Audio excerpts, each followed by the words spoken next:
Welcome to T-SAT. Indian జాగ్రఫీలో భాగంగా భారతదేశం అడవులు అనే టాపిక్ గురించి చర్చించడం జరుగుతుంది. ఒకటి రూసా గడ్డి, ఇది నిజామాబాద్ అడవులలో లభిస్తుంది. దీన్ని సువాసన తైలాల తయారీలో, పర్ఫ్యూమ్స్ తయారీలో ఎక్కువగా ఉపయోగించడం జరుగుతుంది. నెక్స్ట్ తునికాకు లేదా టెండు ఆకు, దీన్ని బీడీల తయారీలో ఉపయోగిస్తాం. తెలంగాణలో బీడీల పరిశ్రమ అనేది ఒక కుటీర పరిశ్రమలాగా కొనసాగుతుంది. ఎంతోమందికి ఉపాధి అవకాశాలు కూడా ఈ పరిశ్రమ ద్వారా లభిస్తుంది. నెక్స్ట్ సుబాయి గడ్డి లేదా బాబర్ గడ్డి, ఎలిఫెంటా గడ్డి, ఇది హిమాలయ పర్వత పాదాల వద్ద మరియు మధ్య భారతదేశంలో అత్యధికంగా లభిస్తుంది. దీన్ని పేపర్ పరిశ్రమల్లో ఉపయోగించడం జరుగుతుంది.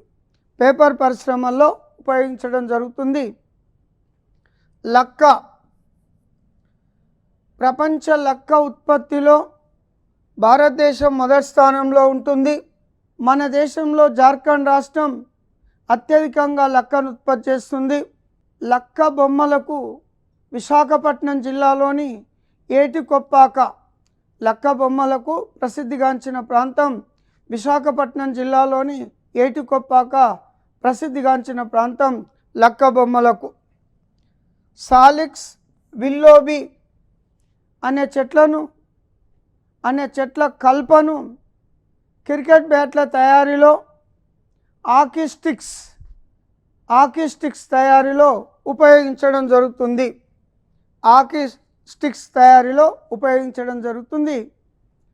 ఇక ప్రపంచవ్యాప్తంగా 2 రకాల గడ్డి భూములు కలవు. ఒకటి సమశీతోష్ణ మండల గడ్డి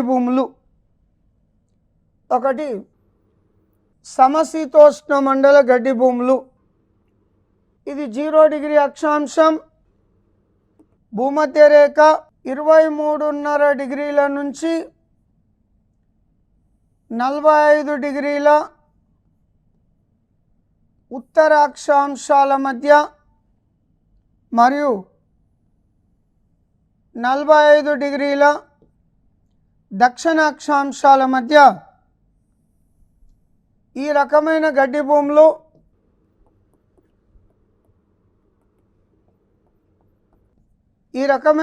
భూములు ప్రపంచవ్యాప్తంగా విస్తరించున్నవి.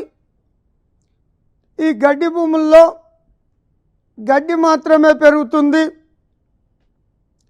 ప్రపంచవ్యాప్తంగా వీటిని వివిధ ప్రాంతాల్లో లేదా వివిధ దేశాల్లో, వివిధ ఖండాల్లో వివిధ పేర్లతో పిలుస్తున్నాం. ఎగ్జాంపుల్, ప్రైరీ గడ్డి భూములు ఉత్తర అమెరికా ఖండం, ఇవి గోధుమ పంటకు ప్రసిద్ధి. ఈ ప్రైరీ గడ్డి భూములను ప్రపంచ రొట్టెల గంప, బ్రెడ్ బాస్కెట్ ఆఫ్ వరల్డ్ అనే పేరుతో పిలుస్తాం. ఇవి గోధుమ పంటకు చాలా ప్రసిద్ధి. నెక్స్ట్ పంపాలు, దక్షిణ అమెరికా ఖండం, ఈ పంపా గడ్డి భూముల్లో ఆల్పా అనే అత్యంత పోషక విలువలు గల గడ్డి లభిస్తుంది. నెక్స్ట్ డౌన్స్, ఆస్ట్రేలియా ఖండం, ఈ గడ్డి భూముల్లో డింగో కుక్కలు ఎక్కువగా పెరగడం జరుగుతుంది. నెక్స్ట్ 4వ తీసుకున్నట్లయితే పుస్టాస్, గడ్డి పేరు హంగేరీ దేశం. వెల్డూలు అనే గడ్డి భూములు ఆఫ్రికా ఖండంలో విస్తరించున్నాయి. పుస్టాస్ అనే గడ్డి భూములు హంగేరీ దేశంలో విస్తరించున్నాయి. స్టెప్పీలు, ఇవి యురేషియా అంటే యూరోప్, ఆసియా భూభాగం కలిసిన ప్రాంతాన్నే యురేషియా అని పిలవడం జరుగుతుంది. యురేషియా అని పిలవడం జరుగుతుంది. ఇక ప్రపంచవ్యాప్తంగా ఉష్ణమండల గడ్డి భూములు. ఈ ఉష్ణమండల గడ్డి భూములు అంటే భూమధ్య రేఖ నుంచి 23.5 డిగ్రీల ఉత్తర దక్షిణ అక్షాంశాల మధ్య విస్తరించుంటాయి. ఈ గడ్డి భూముల్లో గడ్డితో పాటు చెట్లు కూడా పెరగడం జరుగుతుంది. ప్రపంచవ్యాప్తంగా వివిధ ప్రాంతాల్లో వివిధ పేర్లతో పిలుస్తాం. ఎగ్జాంపుల్ సవన్నాలు, ఆఫ్రికా ఖండం, అనేక రకాల జంతు సంపదకు నిలయం. ఈ సవన్న గడ్డి భూములను హంటర్స్ ప్యారడైజ్ లేదా వేటగాళ్ళకు స్వర్గలోకం లేదా the big game of safaris, big game of safaris అనే పేరుతో ఈ గడ్డి భూములను పిలవడం జరుగుతుంది. నెక్స్ట్ లానోలు, వెనుజులా. లానోలు, Venezuela, grand Chaco, Uruguay, grand Chaco, Uruguay, కంపాలు, బ్రెజిల్, అర్జెంటీనా. ప్రపంచవ్యాప్తంగా విస్తరించిన సమశీతోష్ణ మండల గడ్డి భూములు. ఒకటి ప్రయరీలు, ప్రయరీలు,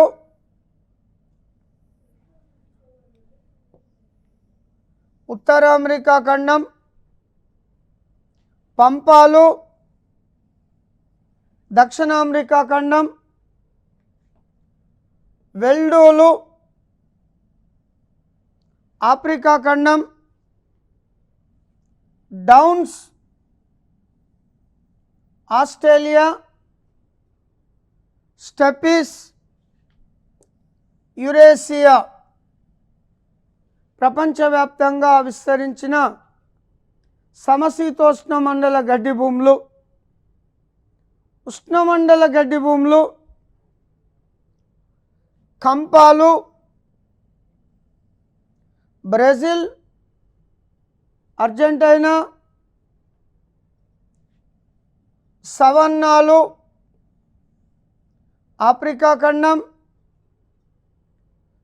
గ్రాండ్ చాకో, ఉరుగ్వే, లానోలు, వెనుజులా దేశాల్లో విస్తరించి ఉన్నవి. వీటిని ఉష్ణమండల గడ్డి భూములుగా పిలవడం జరుగుతుంది. ఫారెస్ట్ టాపిక్లో భాగంగా ప్రతి 2 సంవత్సరంలకు ఒకసారి forest survey of India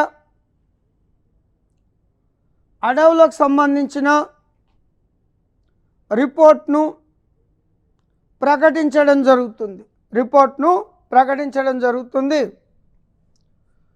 forest survey of India వాళ్ళు ప్రతి 2 సంవత్సరంలకు ఒకసారి అడవుల నివేదికను విడుదల చేయడం జరుగుతుంది. ఇది 2021 ఫారెస్ట్ రిపోర్ట్. 2021 forest report. ప్రస్తుతం ఈ రిపోర్టు 17వ రిపోర్ట్. 17వ రిపోర్ట్. మొదటి రిపోర్ట్ను 1987లో విడుదల చేయడం జరిగింది. ఈ రిపోర్ట్ను ఫారెస్ట్ సర్వే ఆఫ్ ఇండియా వాళ్ళు మరియు minister of environment, forest and climate change వారు సంయుక్తంగా విడుదల చేయడం జరుగుతుంది. ఈ నివేదిక తయారీలో తోడ్పడిన విదేశీ సంస్థలు ఫుడ్ అండ్ అగ్రికల్చర్ ఆర్గనైజేషన్ ఈ నివేదిక తయారీలో తోడ్పడిన స్వదేశీ సంస్థ ISRO, national remote sensing centre Shadnagar వాళ్ళు రిపోర్ట్ తయారీలో సహాయ సహకారాలు అందించడం జరిగింది. ఈ రిపోర్ట్ ప్రకారం మన దేశంలో 7,13,789 చదరపు కిలోమీటర్ల అడవులు కలవు. దేశ భౌగోళిక విస్తీర్ణంలో అడవుల విస్తీర్ణం 7,13,789 చదరపు కిలోమీటర్లు మాత్రమే. ఇది దేశ భౌగోళిక విస్తీర్ణంలో అడవుల శాతం 21.71% మాత్రమే. కానీ 1952 మొదటి అటవీ విధానం ప్రకారమైన 1988 సవరించిన అటవీ విధానం ప్రకారమైన దేశ భౌగోళిక విస్తీర్ణంలో 33% అడవులు ఉండాలి. కానీ మన దేశంలో ప్రస్తుతం అడవుల విస్తీర్ణం 21.71% మాత్రమే. 21.71% మాత్రమే. ఇక దేశంలో అధిక సాంద్రత కలిగిన అడవులు 3.04% మాత్రమే. సాధారణ సాంద్రత కలిగిన అడవులు 9.33% మాత్రమే. ఓపెన్ ఫారెస్ట్ బహిరంగ అడవులు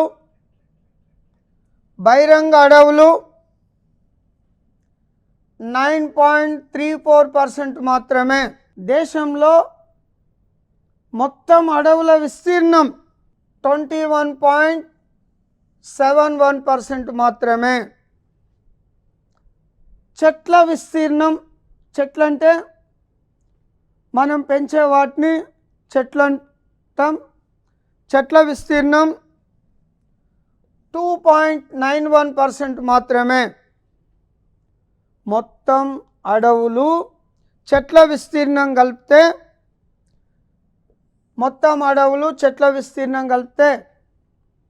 8,09,537. పర్సంటేజ్ తీసుకున్నట్లయితే 24.62% మాత్రమే.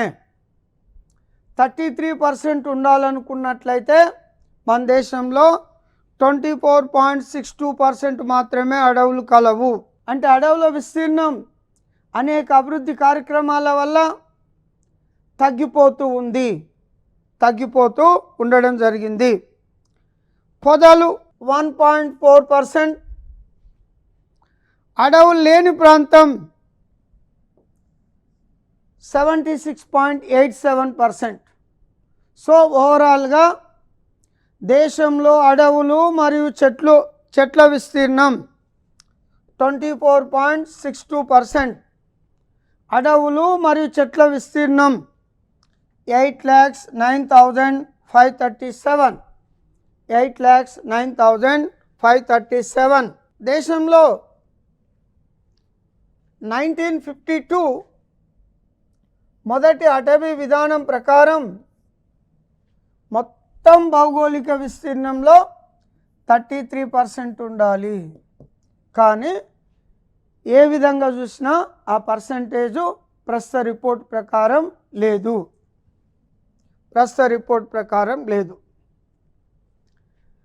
అడవుల విస్తీర్ణం ఎక్కువ గల రాష్ట్రాలు first Madhya Pradesh, second Arunachal Pradesh, third Chhattisgarh, fourth Odisha. అడవుల విస్తీర్ణం తక్కువ గల రాష్ట్రాలు first Haryana, second Punjab, third Goa, fourth Sikkim. అడవుల విస్తీర్ణం ఎక్కువ గల రాష్ట్రం మధ్యప్రదేశ్, అడవుల విస్తీర్ణం తక్కువ గల రాష్ట్రం హర్యానా. అడవుల విస్తీర్ణం ఎక్కువ గల కేంద్రపాలిత ప్రాంతాలు జమ్మూ కాశ్మీర్, సెకండ్ అండమాన్ నికోబార్ దీవులు, థర్డ్ లడఖ్, ఫోర్త్ డామన్ డయ్యూ, దాద్రా నగర్ హవేలీ. అడవుల విస్తీర్ణం తక్కువ గల కేంద్రపాలిత ప్రాంతం చండీగఢ్, లక్షద్వీపులు,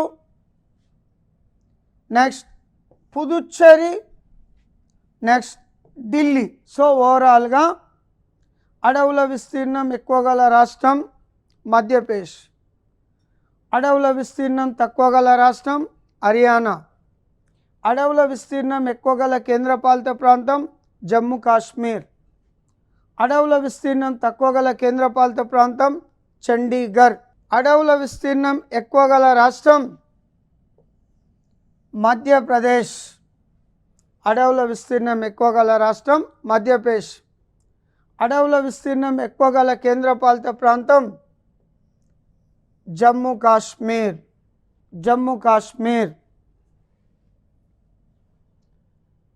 ఇక అడవుల శాతం అంటే ఆ రాష్ట్ర విస్తీర్ణంలో పెరిగే అడవులను బట్టి శాతంగా చెప్పడం జరుగుతుంది. అడవుల విస్తీర్ణం ఎక్కువ శాతం గల రాష్ట్రం మిజోరాం. మిజోరాం విస్తీర్ణం 100% అనుకుంటే అందులో 84.53% అడవుల విస్తీర్ణం ఉంది. రెండవది అరుణాచల్ ప్రదేశ్, మూడవది మేఘాలయ, నాలుగవది మణిపూర్. అడవుల శాతం తక్కువ గల రాష్ట్రాలు హర్యానా. హర్యానా మొత్తం విస్తీర్ణంలో 3.63% మాత్రమే అడవులు విస్తరించున్నవి. Next Punjab, next Rajasthan, next Uttar Pradesh. అడవులు అత్యధిక శాతం గల రాష్ట్రం మిజోరాం, అడవులు అత్యల్ప శాతం గల రాష్ట్రం హర్యానా. అత్యధిక శాతం అడవులు విస్తరించిన కేంద్రపాలిత ప్రాంతం లక్షద్వీపులు, సెకండ్ అండమాన్ నికోబార్ దీవులు, third Jammu Kashmir, fourth Dadra Nagar Haveli and Daman Diu. అత్యల్ప శాతం లడఖ్,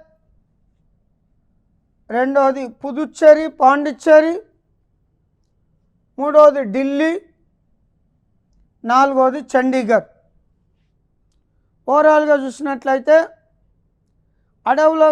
అడవుల శాతం ఎక్కువ గల రాష్ట్రం మిజోరాం, అడవుల శాతం తక్కువ గల రాష్ట్రం హర్యానా, అడవుల శాతం ఎక్కువ గల కేంద్రపాలిత ప్రాంతం లక్షద్వీపులు, అడవుల శాతం తక్కువ గల కేంద్రపాలిత ప్రాంతం లడఖ్.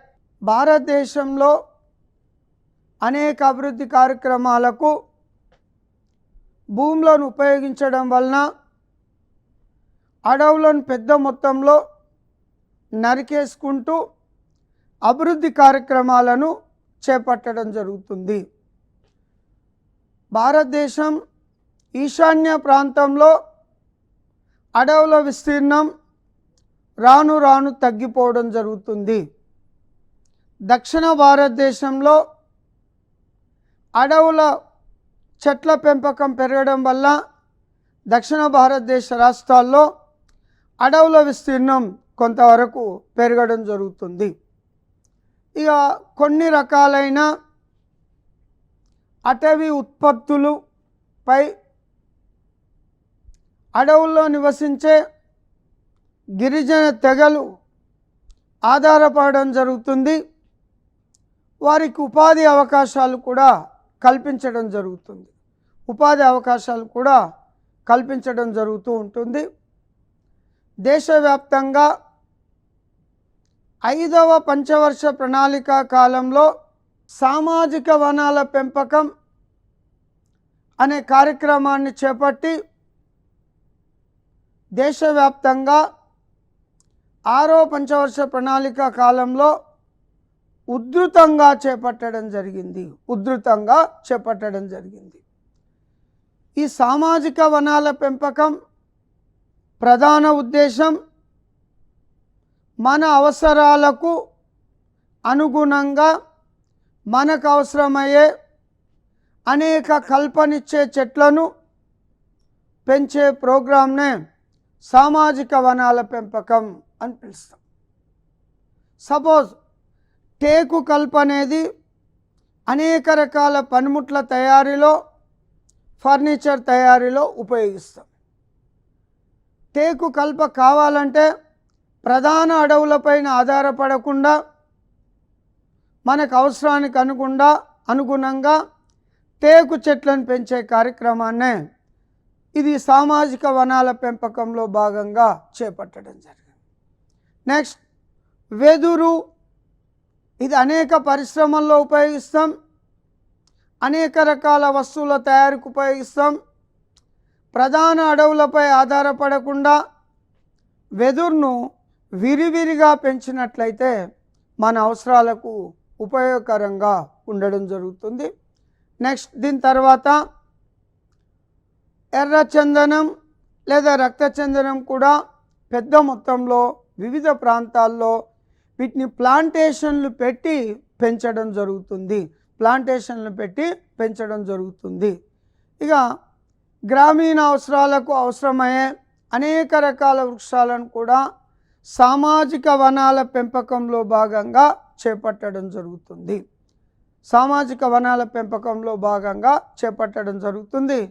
ముఖ్యంగా అడవులు లేని ప్రాంతాల్లో, బహిరంగ ప్రాంతాల్లో, బంజరు భూముల్లో సామాజిక వనాలను పెంచడం వల్ల అక్కడున్న వారికి ఉపాధి అవకాశాలు లభించడంతో పాటు ప్రధాన అడవులపైన ఆధారపడడం తగ్గుతూ